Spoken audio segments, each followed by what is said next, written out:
And based on the announcement from Governor Brown, school districts are now looking at those metrics that they have to meet to be having students in-person learning. Joining us now is Dr. Brett Champion, Superintendent of the Medford School District. Thanks very much for being with us.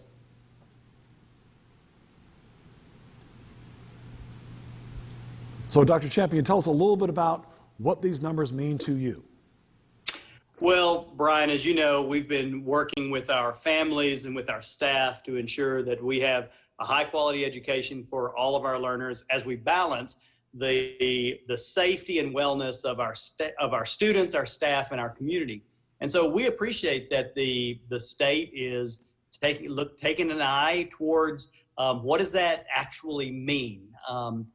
I can tell you, however, that the plans that we had in place for MSD Forward Back to School have been upended somewhat by the data that was shared today.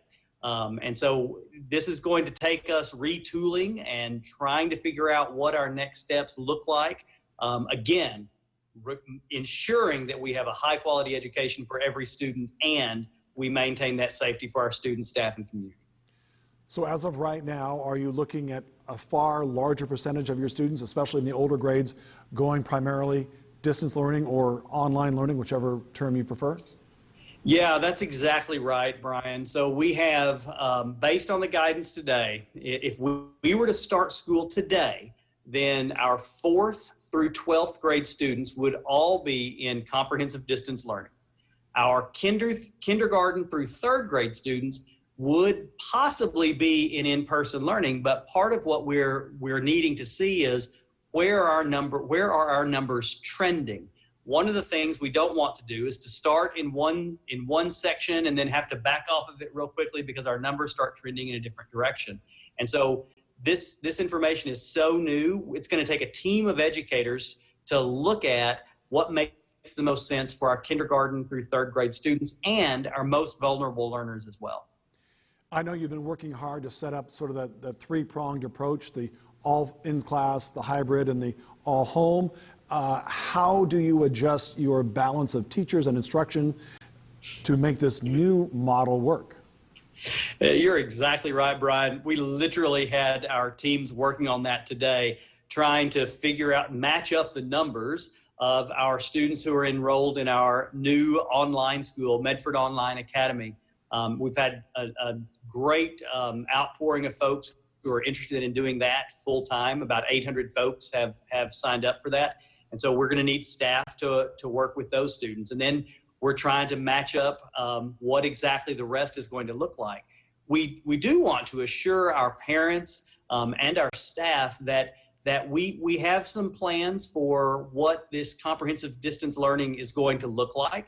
It will be more robust and more comprehensive than what we ended in the spring with. And we have some teachers coming in next week to help formulate what that's going to look like, as well as have some administrators talking about what some structures that we can put in place to ensure that we provide an equitable and high quality education for all students in the Medford School District.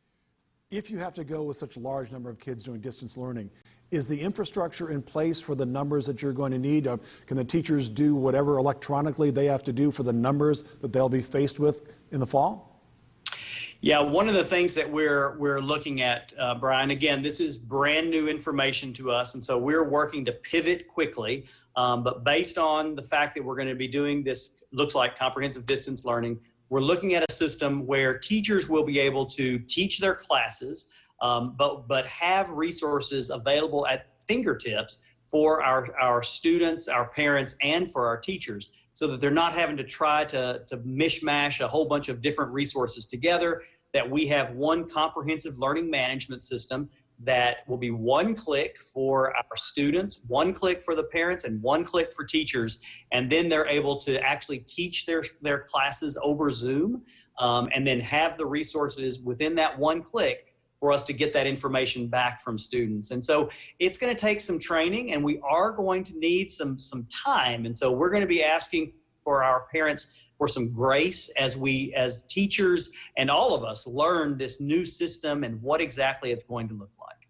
For parents who rely on meals provided by the school district, I know, as you said many times, this is all brand new, but if you do transition to that higher percentage of distance learning, will the food services that were implemented last spring be able to be started up for the fall as well? It is absolutely our intention to ensure that our students are provided high quality meals in very much a similar manner as to what the spring looked like. Now, if we're in some are in school and some are out of school, we'll need to figure out how that's going to work. But I can tell you the Medford School District is committed to viewing our students as whole students, which means some of them rely on us for food. And so we absolutely will continue to offer that service to our families.